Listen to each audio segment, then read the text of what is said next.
jëli la defal li nga xam ne mooy li nga xam ne moo soxla ci ay soins donc ci matériel médical aussi ñu amoon besoin ci wàllu échographie am ko ci wàllu électrocardiogramme ak ay lits d'hôpitaux ñu andi si vraiment une quantité très importante ba li ñu andi ñun si quantité parce que kon nag 40 pieds loolu xaajul woon Pikine Est dañ ci jël une partie may ko Dominique donc pour wane rek exemple xëy na ci wàllu rek santé te noonu lañ ko mënoon jàppee si wàllu éducation si école yi ñun bi ñuy ñëw dañu fekk école 8 mur bi ko séparé ak marché bi dafa daanu maanaam mbalitu marché bi da nga koy gis ci biir école bi xale bu ñuy jàng dañuy taxaw ci fenêtre bi di seen école bi te boo fa demee fi mu toll nii école 8 ku ne xam na ne état bi mu nekkoon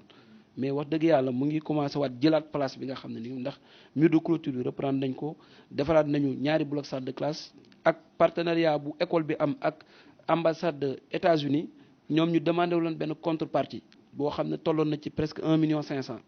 te loolu 1,5 million boobu mairie bi joxewu ko man maa ko jël sama xaalis boobu may ko école bi pour tey ñoom ñu mën a assurer contrepartie boobu nga xam ne moo leen permettre ñu mën a yeggali liggéey bi nga xam moom la ñu doon def au niveau de l'école 8 noonu la valable fii au niveau de l'école 3 installer aussi ay cantines scolaires def fi nag loo xam ne aussi bëgg-bëgg loon pour la banlieue xëy na waxuma rek Pikine Est tey bibliothèque daf fi raflé woon ñun suñu génération ku bëggaan lire da ngay dem Géejawaay wala nga dem ba Yëmbal donc yooyu yëpp mu nekk nag yoo xam ne ay réalisation noonu laa ko mënoon jàppee ci marché yi jàpp ko vraiment dans tous les domaines mais xëy na bu ma jëlee loolu rek comme exemple dina doy te pour wane rek ne Pikine Est daal xëy na engagé na la marche vers le développement xëy na yegg guñ nag mais chaque jour ñu ngi fexe teg ay jéego.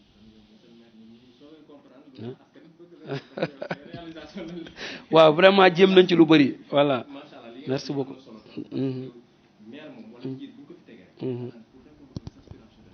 Effectivement.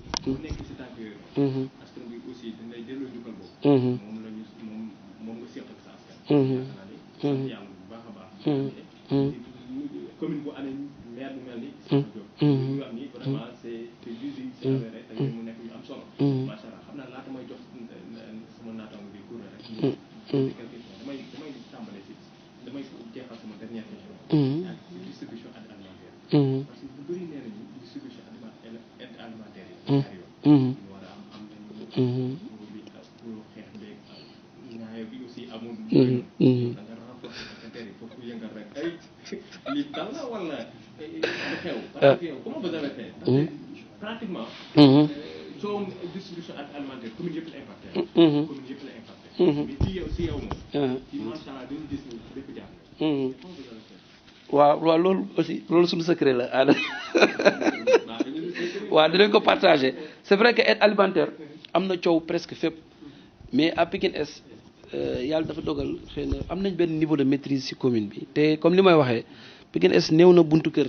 boo xam ne ni di nga ko fëgg boo xam ne mosuma fa dugg c'est-à-dire tey commune bi li muy yaatu wala yëpp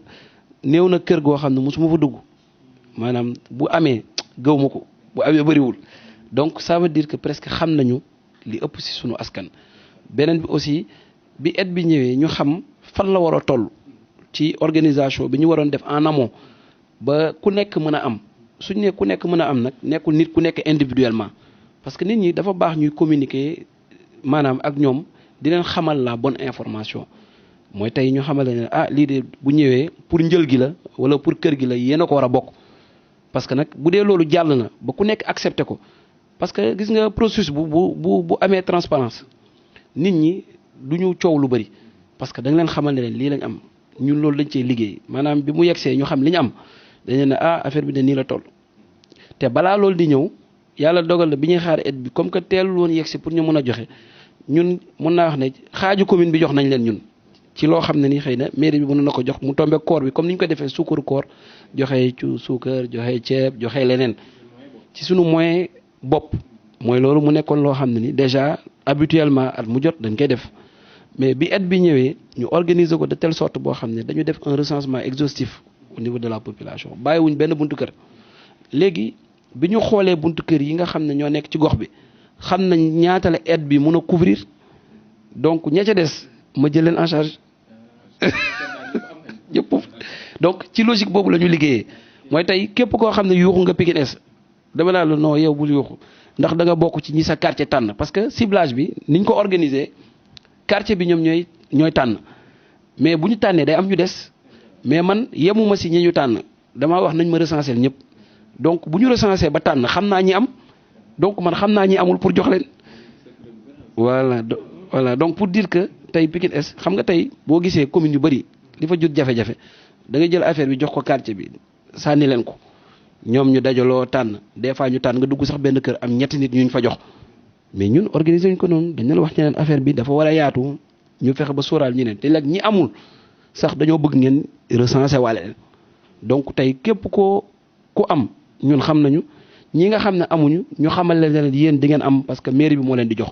donc noonu la ñu organiser boo gisee toute la commune koñ boo dugg doo dugg benn koñ ñu ne la tel kër kenn dugg fa non voilà donc léegi nag ñi nga xam ne ni ñoo njëkkoon ci duggoon ci première tranche bi mooy ñi nga xam ne aide bi daf leen couvrir woon léegi ñeneen ñi mairie bi moom moo leen di couvrir donc de ce fait comme que xam nañ ñi aide alimentaire bi couvrir bi jóge ci état bi ñi ci des ñun ñu jox leen donc ñëpp am voilà waaw dëgg la non dëgg la fii moom Pikine Est coowu aide amu fi c'est que des fois nag dina am ñu bëgg politique te loolu mënoo leen ko tere parce que moyen politique bu moyen day am loo xam ne opposition foog nga wut loo exister waaw dañuy bind L sax nga ne non L bi du woon majuscule minuscule la waroon doon wala ni ñu ko bindee bind bi leerul loolu da koy comprendre mais loolu day doon waxu politique bi mais du doon waxu askan bi doo gis délégué de quartier wala population mun ngaa def kër par kër boo xam ne ni dina la wax baat bu wuuteeg lii ma la wax nii voilà waaw. dëgg la parce que bi ñu defee première phase daf ci am ay kër yoo xam ne dañ leen tëboon xam nga gis nga la perfection ne relève pas de ce monde loo organiser dina am yu rëcc mais yooyu dañ leen utalaat deuxième phase maanaam bi ñu demee damaa defaat le tour quartier bu nekk ma ku ci nekk ma woote waat ne la est-ce que jot nga léegi ci biir am na ñoo xam ne nekk jotuñu woon parce que dañoo fàtte woon bi ñu leen di recenser wala bi ñu leen bind dañ leen tëb parce que erreur yooyu day am mu doon ay ñaar ñetti famille par quartier léegi ñaar ñetti famille yooyu la ñuy fexe ñun ñu fexe combler gap boobu ba nga xam ne tey parce que képp ku amul dina jóg ne man de amuma joxuñu ma donc nga identifier ko boo ko identifier ñun ñu fexe jox la voilà donc noonu daal lañ ci liggéey avec les délégués de quartier vraiment mu doon liggéey boo xam ne ni dañ ko jaale ci transparence mais surtout aussi Pikine Est dafa am liggéey bu ñu fi tàmbali te bëgg aussi ñëpp bàyyi ci xel mooy képp ku toog nga xam ne askan bi yëpp nga fi nekkal c'est-à-dire tey ñun buñ tollee si joxe xooluñu ku ñu bëgg xooluñu ku ñu bañ xooluñu ku ñu faral xooluñu ku ñu faralul te liggéey bi dañ ci impliqué maanaam ñi nga xam ne tey bokkuñu sax ak ñoom ak ñun boor xëy na pour lépp leer bëri na ci ay quartiers yoo xam ne ni seen sous comité de ciblage yooyu opposants yi wax ñu nga jotee maa ngi seen i signature fii maanaam wane na ñoom dañoo siégé bokk ci recensement bi bokk ci ciblage bi xam nga kooku mënatul génn wax leneen parce que il était au cœur du processus léegi nag loolu mooy li ñuy noppal ñun parce que li ñuy def làquñu ko c'est-à-dire tey lii ñuy liggéey nii utuñ ci luñ ci am ñun bi ñuy séddale xel xalaatu ñu jël aide man may d'accord muy dugg sama kër te ni ma ko defee noonu la ko ñeneen ak ñeneen defee ne ñoom lii am na ñu ko ñeneen ñu ko gën a yelloo nañ leen ko jox donc comme que ñun utaluñ ci suñu nit liñ ci bëgg mooy na fexe ba mu maase askan wi ku amul bu ñu xamee ne kii amul te ñu vérifier ba xam ne yow amuloo ñun ñu jox la voilà merci merci ah dëgg voilà waaw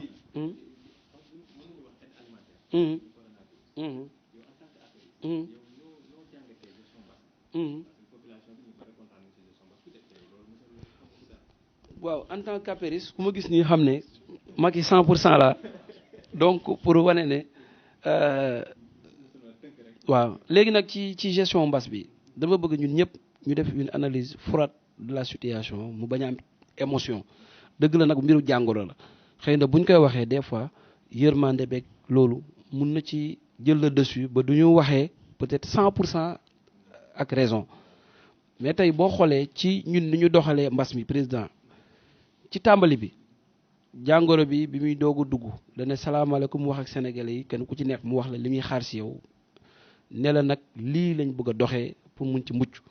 yàlla dogal bi mu ko waxee xëy na dese nañ ko dégg ndax mbas mi xaw na yaatu ba benn jamono bi bu dee ba le 23 mars su ma jumul mu décréter état d'urgence ak couvre-feu parce que boobu gis na ne affaire baa ngi tàmbali di am benn yaatuwaay bi ñu ne nañu fexe li ñu mën a tëj ñu tëj ko parce que ku ne xam na ne fii Sénégal bu ñu xëyoon ne confinement total am na ñoo xam ne corona bi di leen rey de mais xiif dina leen rey parce que am na koo xam ne day xëy di débrouiller waxuma añ bi de ndekki bi su débrouiller dem jox xale yi ñu ndekki jàngi mu dem débrouiller ji waat ñëw togg añ te loolu bu ñuy xool ñoo ëpp ci askan wi bu ñu waxante dëgg Sénégal nekkul un pays développé déew la boo xam ne ñi néew doole dañu bëri bi ñu tàmbalee ci xeex mbas bi fexe ba am ay mesures de restriction yu bëri yu ñu def transport interurbain beeg arrêté yedde benn moment sax transport bi en commun beeg ak yu bëri yoo xam ne dañ ko jëloon comme décision ñu gis ne mbas mi mu ngi évoluer mais ci évolution mbas mi aussi gis nañ ne ni mu doon rayee ci tubaab yi rayewul lu ni toll si suñu biir ñun donc tey am na bu ma ko mën a tuddee résistance wala taux de létalité bi ni mu mel fële melu ko fii mu am nag ay facteurs yu bëri yu ñu avancé ñi ne suñu jeunesse population ñi ne peut-être leneen ñi ne leneen mais loolu dafa am leneen lu commencé waatoon jur ci suuf mooy crise sanitaire am na ñun ñëpp ñu constaté ko war ci trouver ay solution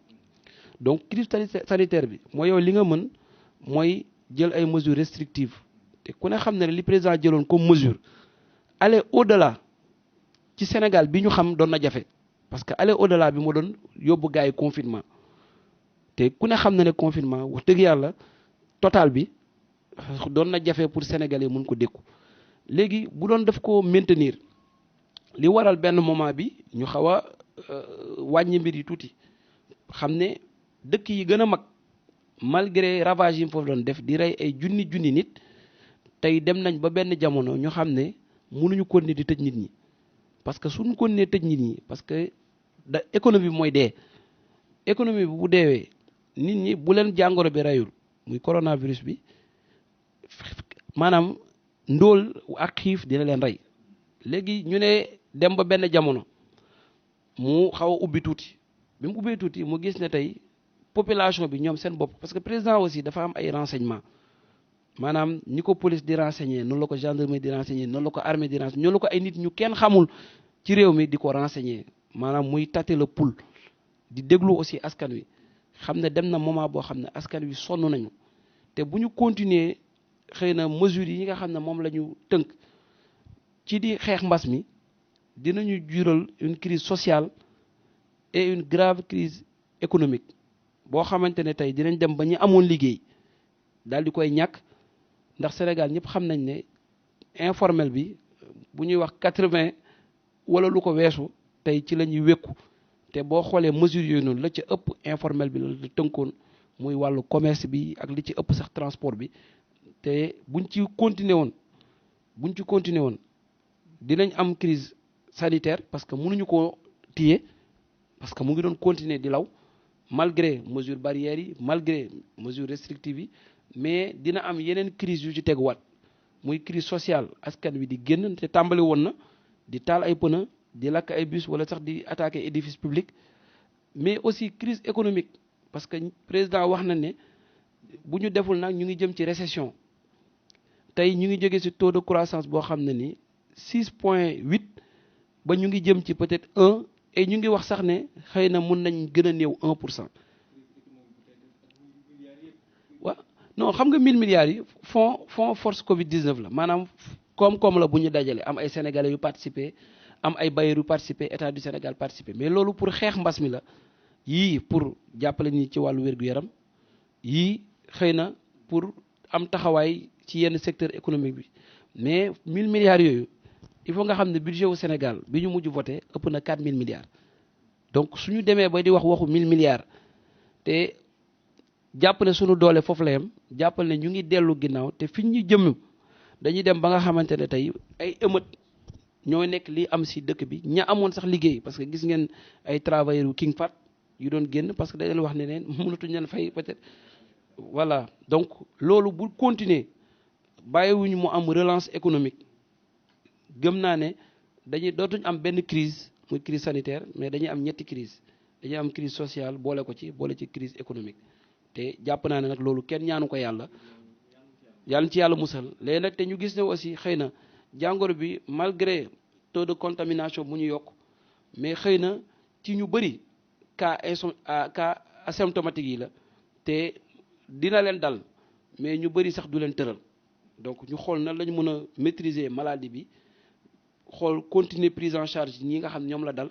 mais aussi bàyyi nit ñi kenn ku ci nekk mu respecter mesures barrières yi mun a continuer dox ay activités am parce que gis nañ ay dëkk ci àdduna bi yoo xam ne ni defuñu benn confinement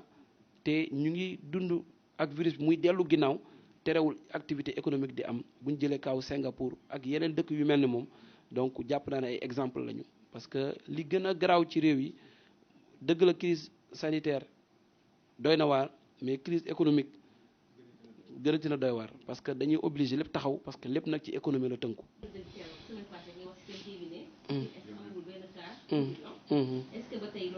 waaw waa Pikine Est ñu ngi laal bant parce que heure bu ma koy wax damay tiit voilà ñu ngi ci 0 cas Covid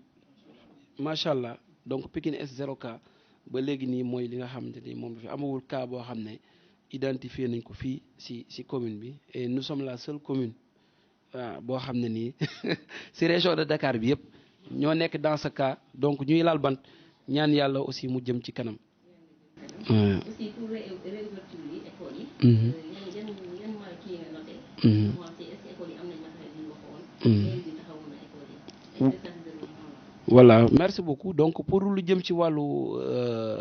ouverture bi nga xam ne la ñu jàppoon pour xale yi wala delluwaat école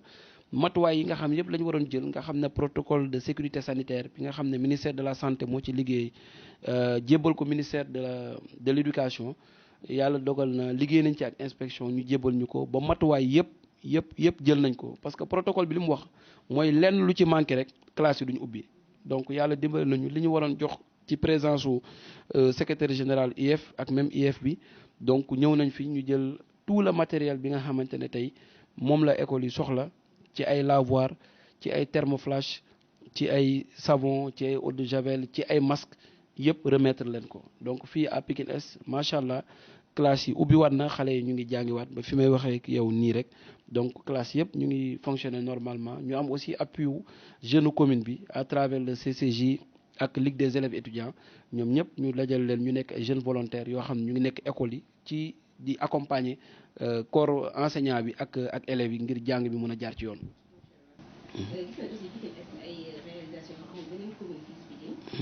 opposants yi dañuy wax ni parce que da nga nekk surtout président moo tax.